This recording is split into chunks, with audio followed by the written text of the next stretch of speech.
Hey guys, watch me turn you from a basic designer to a professional. Welcome to Sew with Anita, where I share tips that no one talks about that will elevate your sewing skills from a basic to a professional. So if you're just joining us for the first time, you're welcome. Hit on the like and subscribe button so you can get notified whenever I draw videos like this. In this video, I'll be teaching us how to achieve this stylish bobo kimono jacket with a bow illusion design and a drawstring at the side. In my last video, I took my time to explain the cutting and sewing process of this two-piece smoky top and wide leg palazzo trouser. So if this looks like what you're interested in making, please hit on the like and subscribe button so you can get notified and you won't miss out on anything. Without further ado, let's get into the tutorial. So in order to achieve this beauty, I made use of 4 yards of Organdi material, and please ensure that you have on standby 1 pack of pin because you are going to need it. The first thing I'm going to do is to place my fabric on a fold like this, and I'm going to cut out the maximum amount of material I'll be needing for this fabric. So for my own case, I'll be making use of 25 inches like that on a fold. The way it is, just go ahead and place it. If you're on the smaller size, because my customer here is on the very big size, she's on the big size, so if you're on the smaller size, you can just make use of about 20 inches if you want, but 25 inches should be okay for those on the big size and on the small size too. So I'm just going to go ahead to take the 25 inches downwards to ensure that everything I have is equal, and I'm going to cut it out. So I've gone ahead to cut out one for the front piece and another one for the back piece, and I also ironed it out so that it doesn't affect my measurements. So I'm just going to place them on each other like that, the folded side together and the open side together. Do you see what I'm doing? And I'm going to just pin it down so that they can be together and equal. Then I'll take my shoulder to shoulder measurement divided by 2, and I'm going to mark it out. Then I'm going to just extend it downwards to where I want. So this point is actually okay. So from that point, I'm then going to come down by about 1.5 inches for my shoulder slope. So just look at what I'm doing and you're going to understand it. But before I do my shoulder slope, I'm just going to get my neck width and my neck depth so that I can connect it for my neck width. So I'm taking the standard, which is 3.5, and I'm going to come down by about 1.5 inches because I'll be cutting my back and my front neck depth together. After that, I'm going to connect the line like a curve for my back neck depth, and then I'm going to measure out my front neck depth, which is from the starting point there. I'm going to take about 8 inches like that, and I'm going to mark it out, and I'm going to come out by about 1 inches like that. So just look at what I'm doing and you're going to get it. Then from that neck width, I'm going to connect the points down to the 1 inch that we have there. Then from that point, we're going to connect it downwards.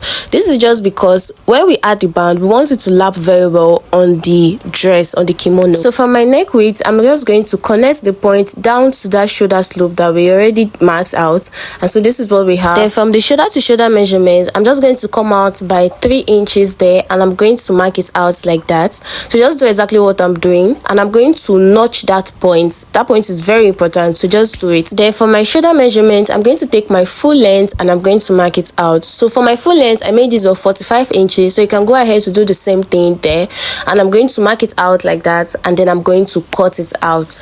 So I'm going to cut out the back piece first like that. So just ensure that you only cut out the back neckline so you don't make a mistake. That point that you notch, just re-notch it so that it doesn't go out.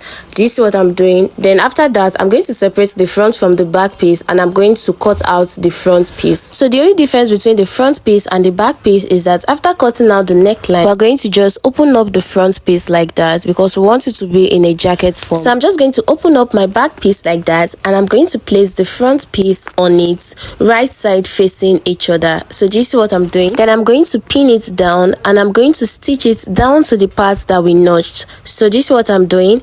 After stitching it down, this is what I have. Do you see how neat it is looking? If you're interested in learning how to achieve this neat finishing without hairs coming out or without it itching you, because this is an organza fabric and it is important that we use this method, please drop a comment and I would consider making a video for it. So from that point that that I notched, I've also gone ahead to fold that part with about half of an inch. So do you see, I've gone ahead to fold it, then I'm going to pin the 2 points together and I'm going to stitch it down like that. So before you stitch it down, just go ahead to measure out about 20 inches upwards like that, and I'm going to notch it out. So I've already gone ahead to notch out mine, and then before I then stitch it down, I'm going to fold the end of this fabric. I'm going to fold it with about half inch like that. So I've gone ahead to join the sides together, and I also attached the drawstring. So I started from that point that I notched. After joining it with a straight stitch at the points that I notched, I opened it up and I attached my rope to it and secured that end.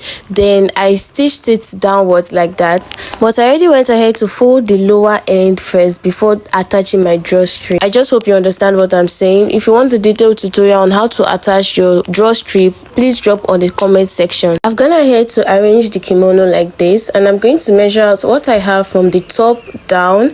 I'm going to measure it round. This is because I want to get the amount of material I'll be needing to make that design that you saw earlier. So I had about 101 inches, and I'm going to multiply it by 3, and it gave me 303 inches. So this, I'm going to add extra 10 inches, or you can go ahead to add 15 or 20 inches if you want, so that it's better for it to be more than for you to be short of material. So that is for the length. For the width, I'm going to be using 10 inches. So I've gone ahead to cut out the pieces of materials I'll be needing, and I'm just going to join them together like that. Ensure that you're joining everything at the wrong side like that. So just pick a side I'm using for your wrong side. Then I'm going to fold it at the wrong side like this, right side facing each other, and I'm going to stitch it down with about half inch like that.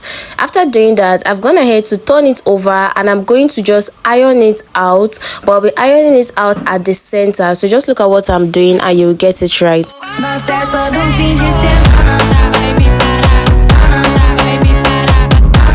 So after doing that, I'm going to turn it over to the part that is plain, and I'm going to work with my pin at this point. So I'm just going to fold that part like that into two so that it doesn't bring out hairs, and I'm going to then start my pleating. So to achieve this neatly, we're going to just come out from the point the folding stopped by 2 inches, and we're going to come out again by 2 inches. So I'm just going to continuously come out by 2 inches, but before I do that, I'm just going to pleat out one so that you can understand it.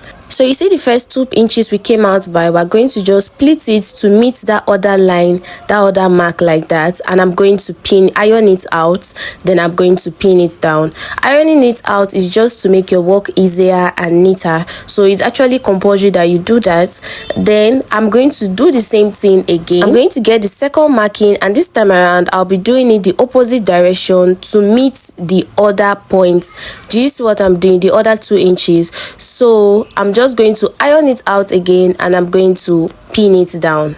Then from that point again, I'm just going to go ahead to mark another 2 inches like that. Keep marking the 2 inches downwards. So it's important that you do this small, little by little, step by step. So do you see the way I'm pleating it down? So just take note of what I'm doing. You pleat it, you iron it down, and then you pin it down. Then you do the same at the opposite direction. You pin it down, then you iron it out like that. So we're just going to continue this till we have exhausted the whole fabric.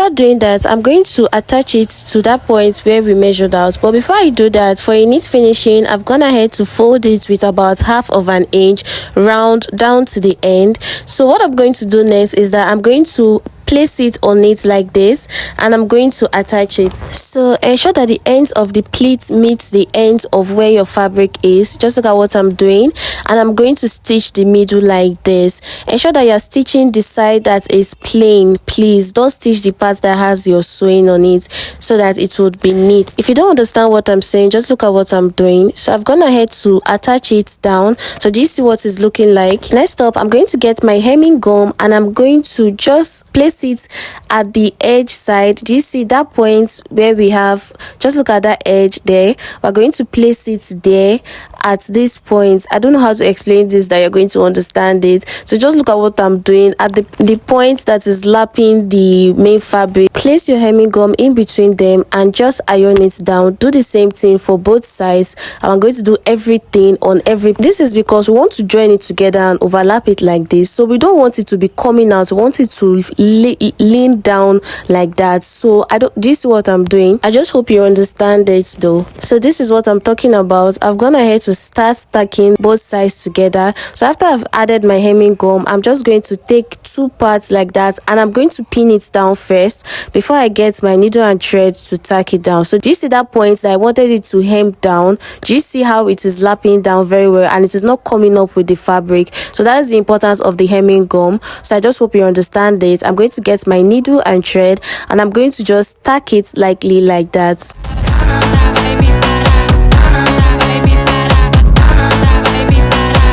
So after tacking everything, I'm going to turn it over to the wrong side, and I'm going to make it flat. I'm going to iron it out. Try as much as possible to arrange it. Then we're going to iron it out like that. Placing it at the wrong side like this is going to make it easier to form that design. Just go ahead to iron it out and do the same downwards for everything. So for my strip, I wanted it to be very high, so it was not high enough for me. So I went ahead to measure out about 10 inches, and I used my needle and thread from that point there, and I stitched it downwards. After doing that, I just dragged it out and I tied my rope. So this is going to make it to be a lot fuller and much more beautiful. Then I'm going to do the same thing at the other side, and this brings us to the end of this tutorial.